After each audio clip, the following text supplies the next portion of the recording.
aos nggih. Assalamualaikum warahmatullahi wabarakatuh.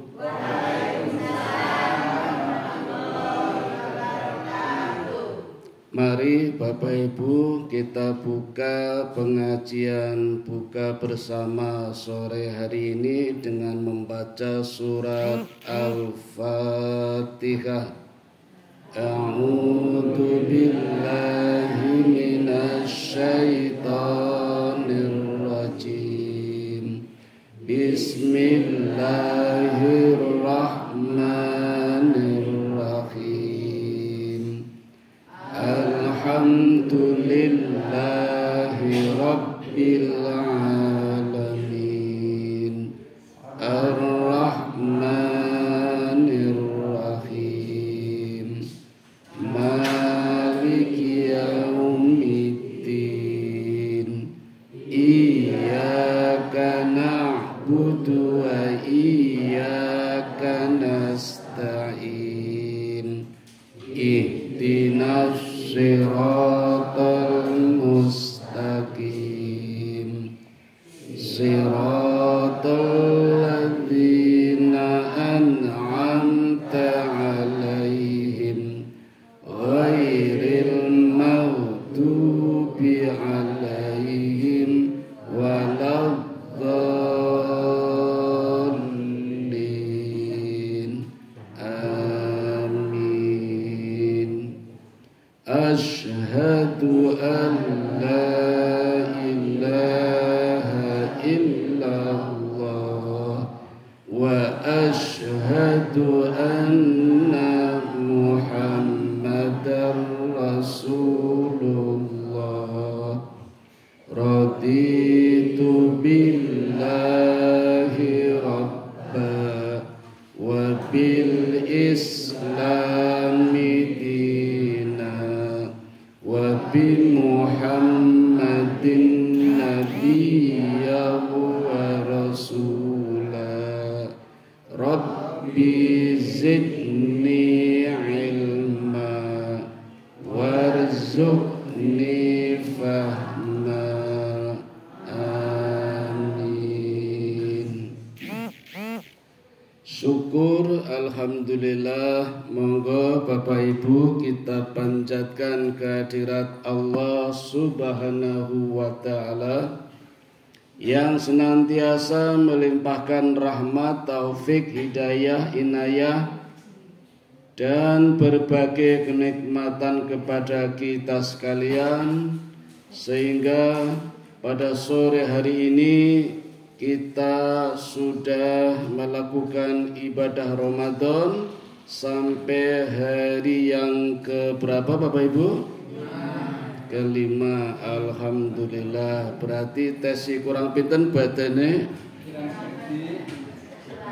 Kalau menurut quick count sebentar lagi lebaran.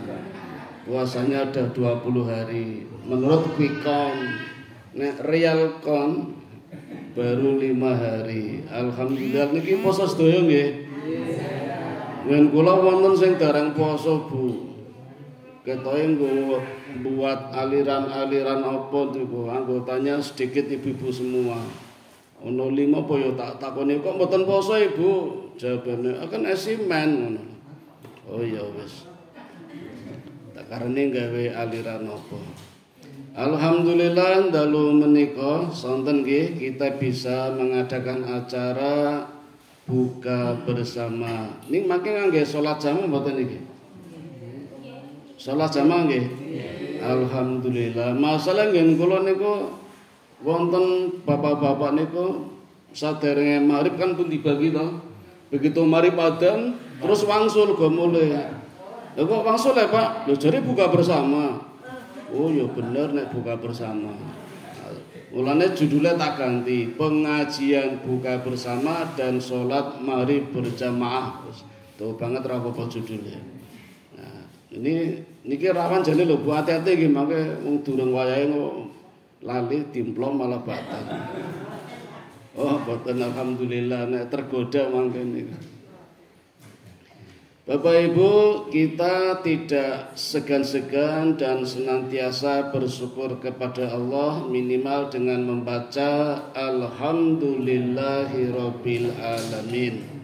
Karena Allah berjanji, barang siapa bersyukur walau mengucap satu kali hamdalah, Allah akan melipat gandakan pahala bersyukur itu sendiri. Berapa kali? Minimal 10 kali. Man ja'a bil hasanati falahu asru amthaluha. Barang siapa berbuat satu kebaikan, Allah melipat gandakan 10 kali. Itu di bulan biasa, Pak.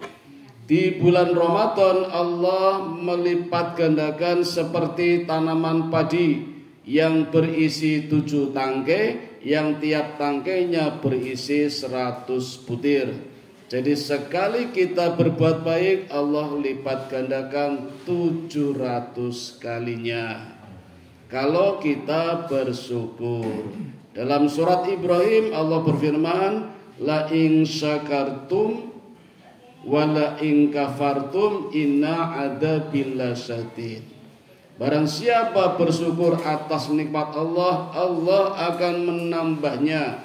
Tetapi kalau tidak, enggan mengucap hamdalah, eman-eman berterima kasih sama Allah, justru Allah mengembalikannya dengan azab yang pedih. Na'udzubillah min dzalik.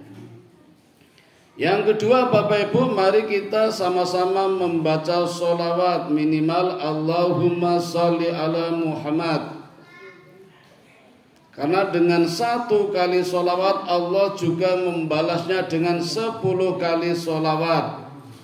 Bahkan sholawat Bapak Ibu satu-satunya ibadah yang Allah juga melakukan ibadah ini. Jadi kalau Allah saja membaca sholawat, masa kita tidak? Apa buktinya? Innallaha wa malaikatahu yusalluna ala nabi. Allah dan para malaikat semuanya mengucapkan sholawat untuk baginda Rasulullah sallallahu alaihi wasallam.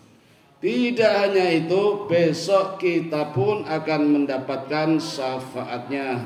Amin ya rabbal alamin.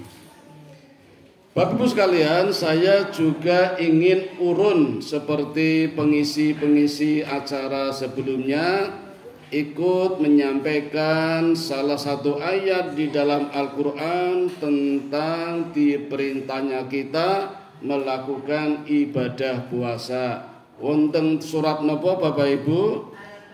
Pinter, Al-Baqarah. Nanti nasinya 2 double. Terus. Surat yang kedua, ayat pinten Bu? 183, makai tambah malin kok 3. Terus niku. Bunyine, Pak?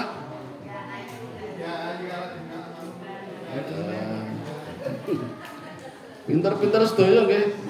Nggih sampun kula tak langsung mawon. Apun pinter kan. Oke, saya akan mengambil ujungnya saja. Mungkin yang depan-depan kemarin sudah. Tapi ayat lengkapnya, a'udzubillahi minasyaitonir rajim. Ya ayyuhalladzina amanu kutiba alaikumusiyam kama kutiba alal ladzina min qablikum la'allakum tattaqun. Wahai orang-orang yang beriman, diwajibkan atas kamu atau kita berpuasa sebagaimana orang-orang sebelum kita agar menjadi orang yang bertakwa. Saya ambil yang belakang saja nih Bung Pak. Yang depan mungkin kemarin sudah, agar kita menjadi orang yang bertakwa. Takwa niku napa? Juga sudah banyak yang menjelaskan. Kula tak urun mawon. Takwa dalam perspektif yang lain adalah kondisi bebas, merdeka, tidak terbelenggu. Jadi takwa adalah orang yang terbebas dari siksa api neraka. What is the meaning neraka? Apa itu neraka? Kalau di dalam Quran digambarkan banyak. Ada yang api menyala-nyala, api yang sangat panas. Nah, itu jelas neraka akhirat. Neraka yang ada di akhirat. Di dunia wonten neraka mboten? Ora iso jawab. Kata apa saja yang membelenggu kita itulah neraka. Kita merasa susah, gelisah, gundah gulana, itu juga neraka, namanya neraka dunia. Nah, orang yang bertakwa adalah orang yang terbebas dari siksa neraka, baik neraka akhirat maupun neraka dunia. Maka orang yang bertakwa harus bisa membebaskan belenggunya. Apa saja? Saya beri contoh, misalnya Bapak Ibu, ini yang mungkin berbeda dengan wilayah lain ya. Yogyakarta niku mungkin yang paling ngeri ya. Banyak godaan, banyak gangguan, banyak belenggu. Sepertinya yang berat di Yogyakarta adalah belenggu yang namanya tradisi. Tradisi itu apa Bapak Ibu? Kebiasaan yang mengkristal. Jadi kita punya kebiasaan. Kalau diterus-teruskan mengkristal, lama-lama menjadi tradisi. Nanti tradisi bisa mengkristal lagi menjadi budaya. Nah, kalau budaya sudah melembaga, maka ada Dinas Pendidikan dan Kebudayaan. Isinya banyak mengelola beragam tradisi. Mengapa bisa menjadi belenggu? Atau tradisi apa saja yang bisa membelenggu kita? Kalau tradisi diartikan sebuah kebiasaan Bapak Ibu, mestinya ada kebiasaan baik, ada kebiasaan buruk. Ngaten nggih? Maka kalau memang baik saya kira enggak ada masalah dan tidak menjadi belenggu bagi manusia. Persoalannya kalau belenggu itu belenggu yang tidak baik, tradisi yang tidak baik dan kita tidak bisa melepaskannya sehingga membelenggu. Nah, tradisi apa yang dianggap baik atau tidak baik? Kita lihat sumbernya Bapak Ibu. Kalau sumbernya dari Rasulullah, jelas itu baik. Tapi kalau bukan dari Rasulullah, biasanya kurang baik. Biasanya kan ada juga yang baik. Tapi itu perlu kita kaji, perlu kita lihat, perlu kita nilai sumbernya dulu.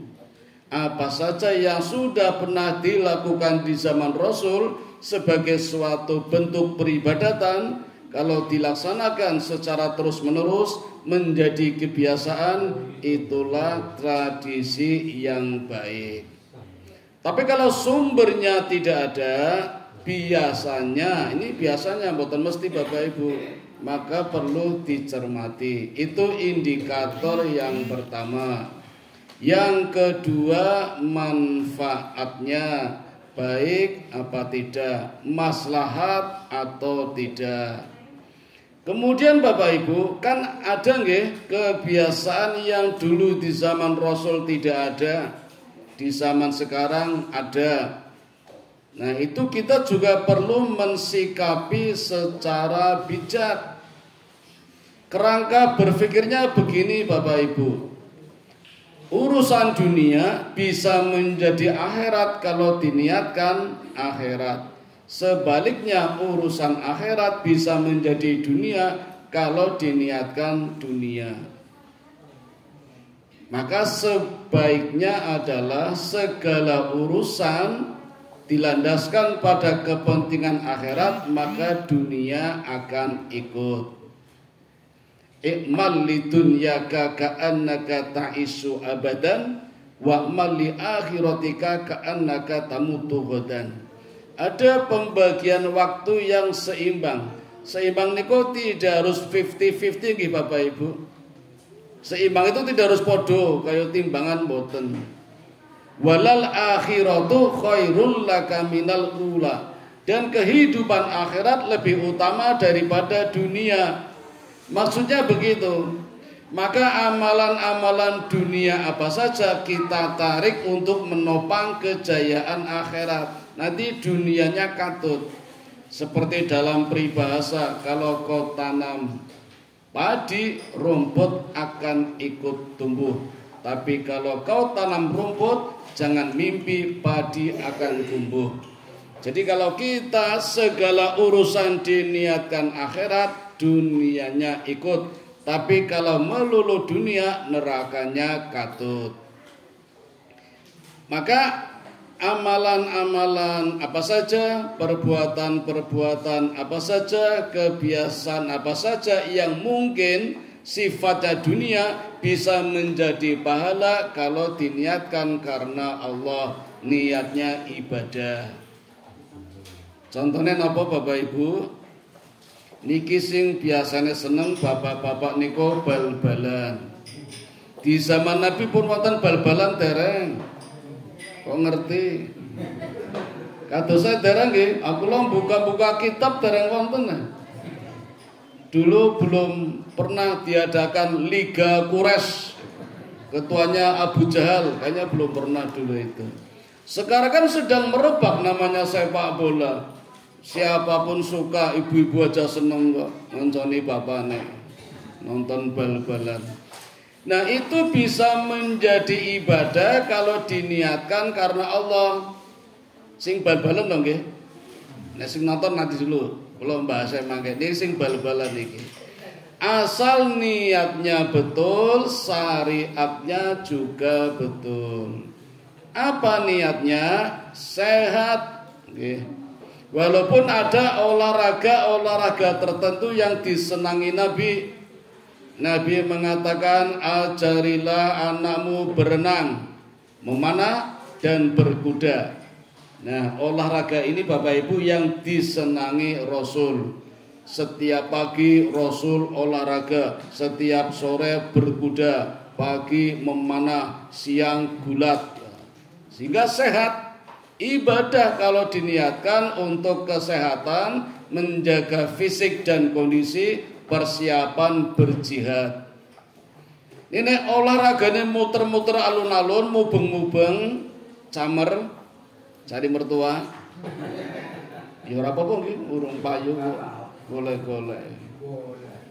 Ya, yang penting berarti pakaiannya, Pak. Nah, ini pakaiannya harus menutup aurat. Kayaknya bal-balan yang ada di TV yang kita lihat mboten nutup aurat Pak nggih. Kan laki-laki auratnya dari pusat sampai lutut. Katanya pendek-pendek nggih. Dulu ada Arab niku nganggo training, riyen ning saniki pun mandeg. Kula kelingan zamane Indonesia wonten Joko Malis niku lho. Iku nganggo training, saiki kok mandeg nggih. Kan enggak nafsu lihat gitu. Persoalannya bukan nafsu tidaknya, kan syariatnya itu auratnya. Nah, niku bapak-bapak, saniki ibu-ibu. Renang nggih, renang. Kan menyehatkan.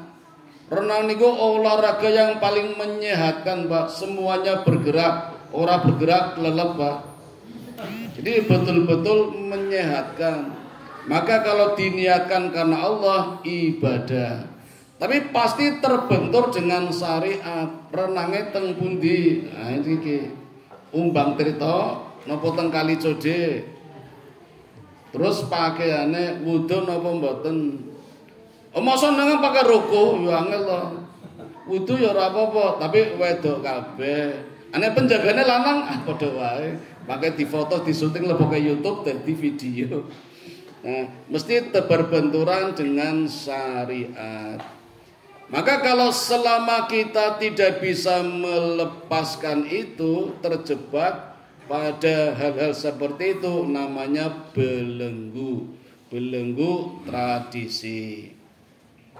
Sebaliknya Bapak Ibu, ada ibadah-ibadah yang benar-benar ibadah ukhrawi akhirat, tetapi kalau niatnya salah, tata caranya salah, Nabi tidak mengajarkan, itu bukannya tidak saja tidak berpahala, bisa juga batal bahkan berdosa. Contoh, sholat niku urusan dunia napa akhirat? Akhirat. Tapi kalau niatnya keliru, tidak cuma tidak berpahala, bahkan batal, mungkin juga berdosa. Kan harusnya inna sholati wa nusuki wa mahyaya wa mamati lillahi rabbil alamin. Tapi ternyata sholatnya dibuat-buat khusyuk biar kelihatan alim, terus dilirik mertua nggih. Atau mendo milih, wah nanti suaranya banyak. Nah itu niatnya sudah keliru. Begitu pula dengan puasa, niatnya karena Allah, melatih kesabaran, mendapat ridho Allah, itu bagus. Tapi kalau mencari kekuatan, kekebalan, biar ditembak tidak mempan, dapat memukul lawan dalam jarak 100 meter, wah itu sudah bukan urusan akhirat lagi. Nah itu jelas bertentangan dengan ajaran Islam. Monggo Bapak. Halo, COVID konten mboten? Oh, mboten. Dengan hati-hati nggih mangken. Lali terus langsung diombe. Bapak Ibu yang dirahmati Allah, yang sulit lagi begini Bapak Ibu, tapi kita harus bijaksana nggih. Perubahan zaman dari zaman tradisi klasik menjadi zaman modern. Dulu belum ada HP, sekarang ada HP.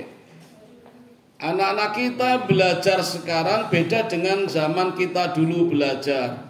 Sekarang ada LCD, ada PowerPoint, ada Canva. Dulu belum ada. Apalagi di zaman wali, sama sekali tradisional sekali, klasik, peralatannya kurang canggih. Maka kita harus mensikapinya secara bijak. Paham nggih Bapak Ibu nggih? Yang kita ambil di dalam praktek-praktek peribadatan adalah hakikatnya. Sedangkan tata caranya sebaiknya Bapak Ibu, kalau saran saya nggih, hanya sekedar tradisi, jangan diniatkan ibadah. Karena di zaman wali Bapak Ibu, itu prinsipnya ada syarat, ada isyarat. Paham mboten? Mboten paham ya. Contoh, sebelum Ramadan kemarin banyak orang beramai-ramai mengadakan nyadran. Menangkap ini. Itu tradisi napa ibadah? Tradisi. Ora ono sing ngomong ibadah nih. Oh, wonten setunggal nggih. Nggih. Pun ngertos sejarahnya mboten? Oh, dereng nggih. Niku sejarahnya Bapak Ibu sudah dilakukan oleh umatnya Nabi Hud alaihi salatu wassalam. Nabi yang menduduki urutan 4 dari 25 nabi. Nabi Adam, Nabi Idris, Nabi Nuh, Nabi Hud. Sepeninggal Nabi Hud kan datang nabi lagi namanya Nabi Soleh. Tapi jaraknya lama, 1 abad Pak. Prestasi Nabi Hud sangat disenangi umatnya. Umatnya banyak yang memuji. Coba Bapak Ibu, kalau di kampung ada orang baik, ada orang pandai bermasyarakat, disegani, diteladani, kemudian meninggal dunia, masyarakat kelangan boten? Kelangan. Seolah-olah ditinggal oleh orang yang biasanya memberikan petunjuk dan penerangan. Sudah tidak ada lagi yang membimbing. Ada sih biasanya orang-orang soleh, tapi kan beda dengan Nabi.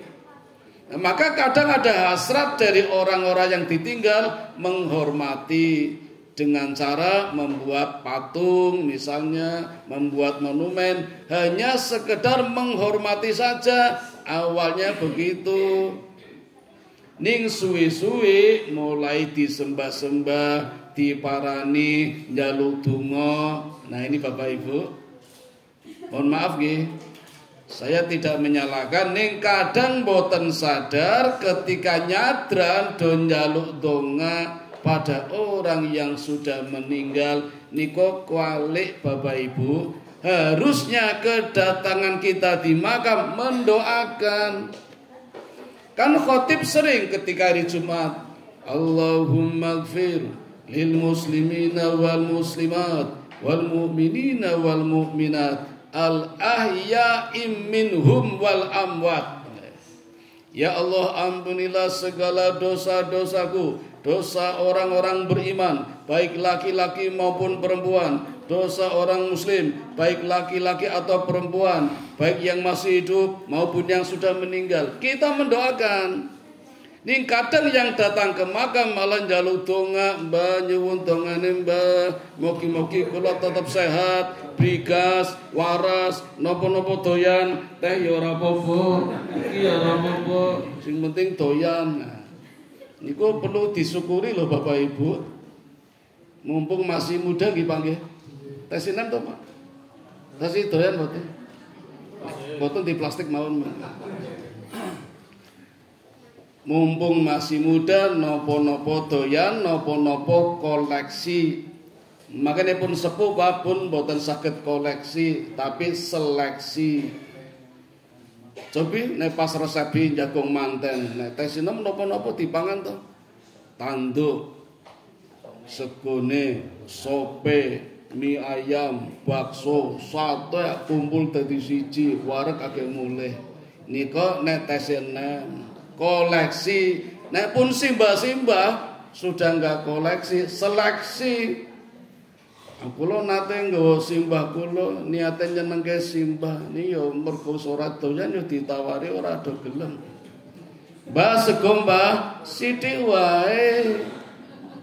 Mbah sop mbah duduhe wae. Mbah sate mbah sunduhe wae. Lho kok sunduhe? Mergo pun seleksi. Nah, kula teng nyadran niku pemandangane nggih luar biasa nggih, teng makam neng lisan jagongan kok kolu-kolune mangan niku lho. Kula nggih nate nderek Bu pengen ngertos jenenge nyadran niku kados putih, oh jebul kaya ngono, kaya magic nggih. La ilaha illallah, la ilaha illallah. Ngangge lagu niku lho, kaya magic. Lho dadi turu, Pak. Oh disihir turu melek wis ana wedang panas niku. Dadi orang ngerti acarane napa niku. Kula nate teng Sosro Kusuman iki Pak, wingking Malioboro Mall diundang tahlil, jenenge tahlil Mali Kutub. Nate Pak. Kula nggih dereng ngertos wae nek dadi ngertos. Dadi nek wonten wong ajeng bangun omah masang cagar ayam niko pondasi donganake tahlil jenenge Mali Kutub. Tahlile dalu Pak mulai jam 12 malam. Mali Kutub niko berarti mengundang orang-orang alim-alim dari 4 kutub. Nah, kula Sosro Kusuman kan pusat, jadi ngundang pesantren dari Wonosari, dari Bantul, dari Kulon Progo, dari Sleman dikumpulkan di tengah-tengah di kota Sosro Kusuman. Niku jenenge tahlil Mali Kutub. Jadi yang datang malah kiai-kiai pimpinan pesantren, sing kota malah mboten-mboten kiyaine, wontene wong biasa niki. Ning dereng nate kula dadi kan mboten ngertos. Maca Yasin ping 100, mbok Yasin ping 100. Ning wonge 50, dadi kan dibagi-bagi ping kali kan padha 100 to. Subhanallah 10.000, alhamdulillah 10.000 ngangge jagung niku lho, Pak. Ngangge jagung niku. Dadi kan cepet. Niki kaya magic niku kula dilalang ngantuk bablas, Bu. Tangi-tangi basan melek tengah jengan kula wonten bejana baskom beling niku lho Pak. Isine kembang 7 rupa. Tak hitung warnane sih ana abang ana ijo ana kuning. Kula mboten ngertos sekarang ora tau melu tahlilan kados ngaten. Kula dilala giliran pertama Pak, mboten ngerti kan ngopo, tak kobok Pak. Tak kobok nggo raup. Jebul mung disebul kan wau lidahe nggih lisannya untuk ngaji baca yasin tahlil tasbih niku disebul teng banyune mangke banyune disiramke teng pojok-pojok omah niku tradisine ngaten kula mboten ngertos dadi tak kobok nggo raup mergo ngantuk badhe kok mboten tundang malih kula mungkin dianggap salah nggih ora ngerti kok. Yaitu tradisi Bapak Ibu nggih, tata caranya, prosesinya disebut tradisi. Kalau saya melihatnya Bapak Ibu hakikatnya nyadran Bapak Ibu dari kata sadran. Sadran dari kata sodrun. Sodrun dalam bahasa Arab artinya dada. Di dalam dada ada hati. Hati inilah Bapak Ibu yang memanage kita agar menjadi orang yang sabar. Maka sadran atau nyadran sebenarnya mengajarkan kepada kita siap-siap besok pas Ramadan harus sabar. Ngaten Bapak Ibu. Makanya ayat yang tadi kita baca 183 surat Al-Baqarah perintah menunaikan ibadah puasa itu turunnya bukan di bulan Ramadan Pak, turunnya di bulan Sya'ban. Tujuannya agar siap-siap pas Ramadan langsung tempur, nek Ramadan nembe siap-siap ketinggalan. Bahkan Nabi 2 bulan sebelum Ramadan selalu berdoa, ya Allah berkatilah kami di bulan Ruah niku napa? Rajab dan Sya'ban dan sampaikanlah kami di bulan Ramadan. Niku doane Nabi. Saniki pun Ramadan wingi ndonga mboten Bapak Ibu.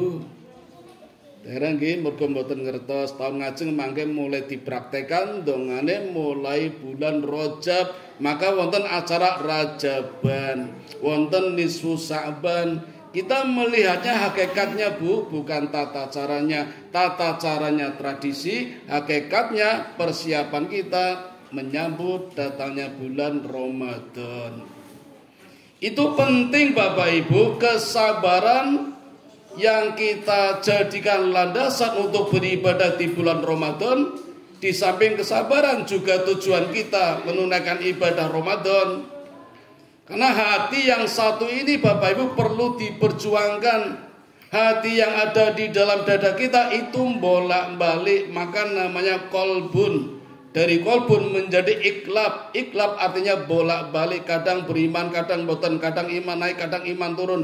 Itulah imannya manusia. Kita bukan malaikat Pak. Nek malaikat imannya tidak bertambah, tidak berkurang. Wala yasidu wala yang kusu, ajat monoton. Nah, kita kan manusia. Nek Nabi naik terus imannya, semakin diuji semakin naik, semakin dicoba naik, ada musibah naik. Kita kadang turun.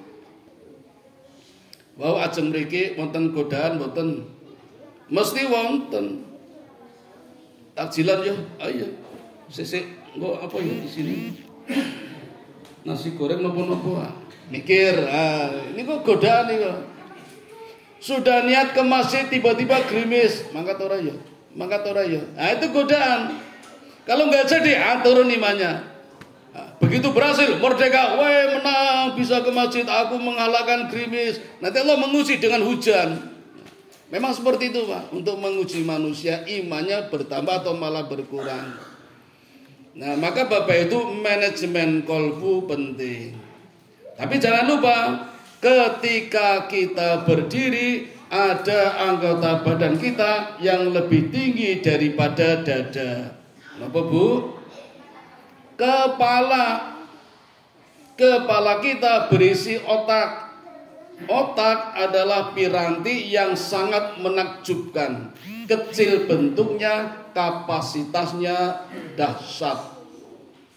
Otak yang ada di kepala kita Pak, itu kapasitasnya 3 PB, petabyte. Padahal 1 PB berisi 1000 terabyte atau TB. Jadi kalau berisi 3 PB sama dengan 1000 kalikan 3 TB. Padahal 1 terabyte berisi 1000 gigabyte. 1 gigabyte berisi 1000 megabyte. Sanes megawatt lho niki. 1 megabyte berisi 1000 kilobyte. 1 kilobyte berisi 1000 byte. Bapak Ibu, dulu sebelum ada HP, otak kita mampu menerima informasi dalam 1 hari 1000 informasi. Setelah ada HP, dalam 1 hari otak kita mampu menerima informasi baru sejumlah 10.000. Jadi kalau sehari otak kita mampu menerima 10.000 informasi, kapasitas yang begitu dahsyat tadi akan penuh kalau usia kita sudah 6.000 tahun. Kira-kira nyampe mboten usia kita 6.000 Pak? Tidak mungkin, walaupun bagi Allah mungkin. Mungkin ki bagi Allah? Mungkin. Tapi Allah juga nggak mungkin memberikan usia kita sepanjang itu. Usia terpanjang sementara diberikan kepada Nabi Nuh 1400 tahun. Nomor 2 Nabi Adam 960 tahun. Tadinya 1000 Pak, tapi yang 40 tahun dihibahkan kepada Nabi Daud. Jadi ketika Nabi Adam selesai diciptakan, Allah tunjukkan, ya Adam, ini besok anak-anak dan cucu-cucumu. Jumlahnya 124.000 nabi, 313 rasul. Adam melihat, kok ada yang kelap-kelip, kok ada yang lucu. Siapa itu ya malaikat? Malaikat Jibril, itulah anak cucumu besok yang bernama Daud dan besok akan menjadi nabi. Adam bertanya, berapa umur Daud anakku besok? Umurnya 60 tahun. Kok mesake banget, tambahi. Nah, terus umurnya Adam minta tolong umurku dikurangi 40, kasihkan Nabi Daud. Maka Nabi Daud umurnya menjadi 160 tambah 40. Umurnya Nabi Adam 1000 kurangi 40 jadi 960. Niko ceritanya Pak. Saniki tak tawari panjenengan Bu, umurnya ajeng ditambah napa dikurangi? Sekarang berapa umurnya? 59 sampai 40 gitu betul. Makanya ngentak-ngentak. Napa dikurangi? Harus kelewat. Kurangi kelewat bablas mangke. Susuk baleke nggih. Yang terpenting Bapak Ibu adalah umur. Usia boleh pendek, umur harus panjang. Usia niko bilangan 60 tahun, 50 tahun, 70 tahun itu usia. Boleh pendek, tapi yang terpenting adalah umur. Umur itu al-amru, kebaikan. Orang sudah tiada, kebaikannya masih dikenang masa. Itulah umur yang barokah. Maka Nabi Nuh ketika ditanya berapa umurnya, Nabi Nuh tidak menjawab 1400 tahun. Umurku baru 900 tahun. Nabi Adam ketika ditanya berapa umurnya tidak menjawab 960 tahun. Jawabannya umurku baru 600 tahun. Karena Nabi Adam, Nabi Nuh merasa amal kebaikannya lebih sedikit daripada usianya. Bagaimana dengan Nabi Muhammad, Nabi kita? Umurnya, usianya 63 tahun, tapi umurnya sampai sekarang masih dikenang masa. Kebaikannya, ajarannya kita pakai sehari-hari, syariatnya. Berarti umurnya panjang. Pun betul saja pahlawan yang ada di negara kita, Pangeran Diponegoro misalnya, berapa usianya? Ketika menjadi panglima perang usianya baru 25 tahun. Mahasiswa, Bu. Jadi Mas 9 tadi sudah jadi panglima perang. Sampai panglima keluarga. Pengawalnya Sentot Prawiro Dirjo 23 tahun. Kiai Mojo 21 tahun, cah SMA nih kok. Tapi bertiga mampu membangun benteng lapis 3. Fredebook itu lapis 1, Bu. Benteng yang dibangun bertiga itu lapis 3. Ya, umurnya barokah. Belum namanya. Coba Bapak Ibu, kota mana yang tidak menggunakan nama Pangeran Diponegoro buat jalan? Pasti ada jalan Pangeran Diponegoro. Teng Jogja teng pundi, Bu? Tugu Ngulon niku jalan Pangeran Diponegoro. Teng Bantul teng pundi, Bu? Bukan teng Google Map wonten mangke. Iki jalan apa niku? Gang apa jalan? Niki Pangeran Diponegoro sudah tiada tapi namanya masih dipakai. Itu namanya umurnya barokah. Foto-fotonya pun masih laku. Di perko-perko dipajang, di museum dijual, harganya jutaan. Orangnya sudah tiada, fotonya masih laku. Fotonya jenengan payung boten, Pak? Datang dompeten jenengan fotonya sinten, Pak? Tenane. Kula dilala kok kancaku dompete tiba isine metu kabeh tak delok jebul dudu fotone bojone. Fotone Nikita Mirzani. Wah, aja. Fotone bojone malah mboten payu. Dan mungkin sebaliknya. Ora percaya delok niki HP-ne tak delok niki. Profile ngene sapa niki. Nah, itu berarti umurnya barokah. Nah, barokah tidaknya juga tergantung pada otak yang kita terima dari Allah isinya apa. Kalau pengen seimbang, tidak sombong terus, orang gaya terus, maka perlu disejajarkan dengan hati. Kapan Bapak Ibu otak sejajar dengan hati? Mari. Alhamdulillah. Pun nggih. Sampai di sini dulu. Mudah-mudahan ada barokahnya. Amin ya robbal alamin. Mari kita buka bersama dulu dengan berdoa. Bismillahirrahmanirrahim. Allahumma laka sumtu wa bika amantu wa ala rizkika aftartu bi rahmatika ya arhamar rahimin. Monggo-monggo mudah-mudahan Allah menerima doain nama ini Pak. Iya, ini baru mau tak baca. Mudah-mudahan amal ibadah kita diterima Allah Subhanahu wa taala. Termasuk yang ngunduh takjil. Wah, bareng tekan kudu protes. Boten napa-napa. Yaitu Ibu Hajatri Bambang dan Ibu Kustia. A'udzubillahi minasyaitonirrajim. Bismillahirrahmanirrahim. Alhamdulillahirabbil alamin. Allahumma shalli ala sayidina Muhammad wa ala ali sayidina Muhammad. Allahumma ighfir lil muslimina wal muslimat wal mu'minina wal mu'minat al ahya'i minhum wal amwat innaka sami'un qaribun mujibu da'wat wa qadiyal hajat wa qati'us syahwat. Allahumma inni as'aluka ilman nafi'a wa rizqan thayyiba wa amalan mutaqabbala. Allahumma inni as'aluka al-huda wa tuqa wal afafa wal ghina. Allahumma ja'alni syakura waj'alni sabura waj'alni fi ainin saghira wa fi a'yunin nasi kabira. Rabbana dhalamna anfusana wa illam taghfir lana wa tarhamna lanakunanna minal khasirin.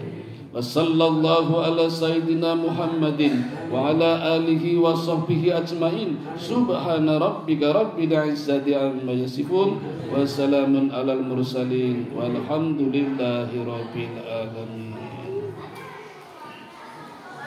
Subhanakallahumma wa bihamdika asyhadu an la ilaha illa anta astaghfiruka wa atubu ilaik. Assalamualaikum warahmatullahi wabarakatuh.